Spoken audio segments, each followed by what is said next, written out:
Good afternoon, welcome to the press conference for Katie Boulter. Please raise your hand and state your name and organisation when asking your question. Katie, big battle out there, just give us your thoughts.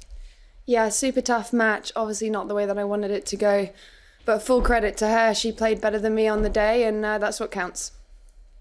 Questions? Eleanor? Katie, you just didn't seem to quite be able to find your rhythm out there. Is that how it felt? Yeah, look, it's very difficult having played someone in the first round who doesn't give you any rhythm, and then you're playing someone completely different and the complete opposite. I just had a tough day at the office. Not my best tennis today, unfortunately, but it's what happens sometimes, and I've just got to take it on the chin. And she played well, and it is what it is. Katie, how gusty was it on court? Because 75 unforced errors suggest that many of them were long rather than wide, or in the net. It suggests that perhaps it was more windy than we realised off court. I don't know. I think it was pretty windy.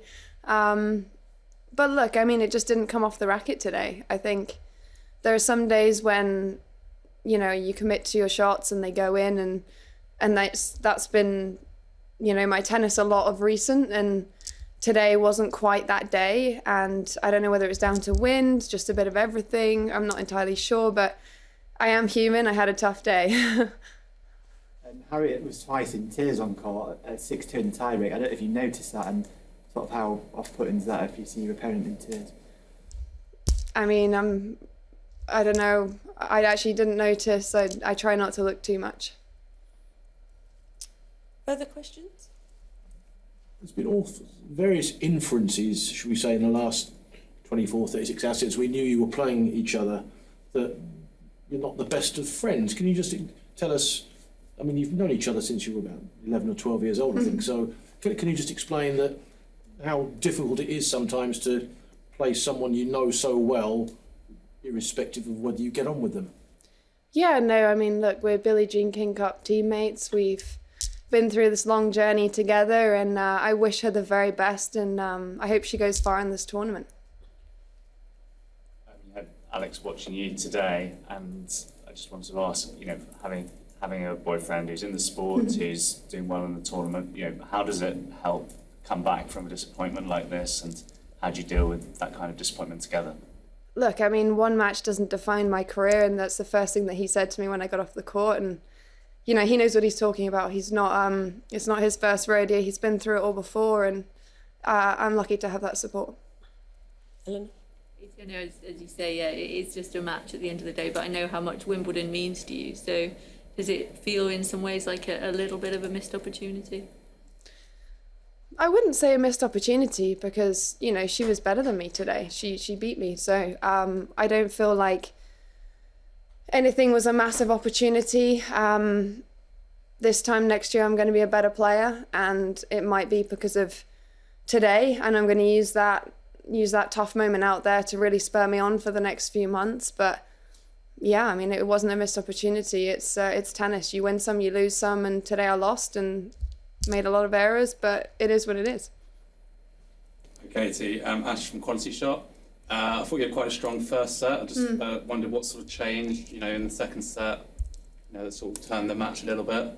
Yeah, I think I lost a bit of intensity. I don't really know. I'm going to look back on it a little bit more probably when I have time, but I felt like I lost a bit of intensity, and it wasn't quite the tennis that I'd been playing, and assured tennis that, is my game to go after each point. But at the same time, look, I'm an aggressive player. I'm not going to sit back and just make the court. It's not who I am and what I do. And, irrespective of that, I'm going to lose a lot of tennis matches that way, and I'm going to win a lot of tennis matches that way. So I think naturally it's obviously tough to take, but, I'm going to come back better and improve.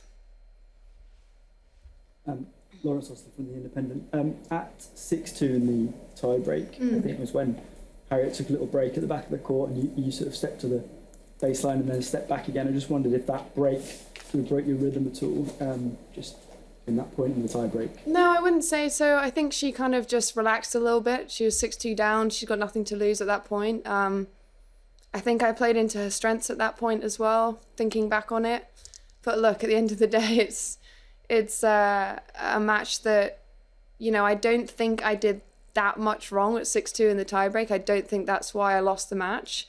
I think there are a few other things that I can improve on in those moments. But look, I mean, I've been playing some of the best tennis that I've been playing, and you know, I've got another title a couple of weeks ago. It's not like there's much wrong with my tennis. It's just on the day I didn't have the best one. You know, we all go to the office sometimes and don't have good days, and that was just me today. Sandra, Baby Sunsport, and commiserations, Katie. How much will you be using this, I guess, the loss, and just to kind of propel you, as you say, for the next challenge coming up, for the Olympics in particular? Yeah, I think I'll be using it for a long time coming up, and I think that's a great thing in a way. It's always good to have motivation, because that's what, you know, defines you as a person. You're gonna get better and better, and I'm gonna work harder and harder, and these are the kind of losses that that sting a little bit. You know, they do, and there's no other way to put it. I'm going to use it, I'm going to come back stronger, and hopefully be winning a lot more matches here next year. Okay, Eleanor, take last. Katie, just on the Olympics, normally obviously there's a bit of a break after Wimbledon, but not this year, so how exciting is it to have that to look forward to? Yeah, I am looking forward to that. That is something that I have wanted to tick off since I was a little girl, and yeah, I cannot wait for it. I'm going to soak it all in. Heb's going to be with me, which is super exciting for me. And I'm sure she's going to pick me right up, and we're going to have a fantastic time at the Olympics, because I don't lose any chance to represent, and that's going to be a special one for me. Okay, thank you very much. Thank you.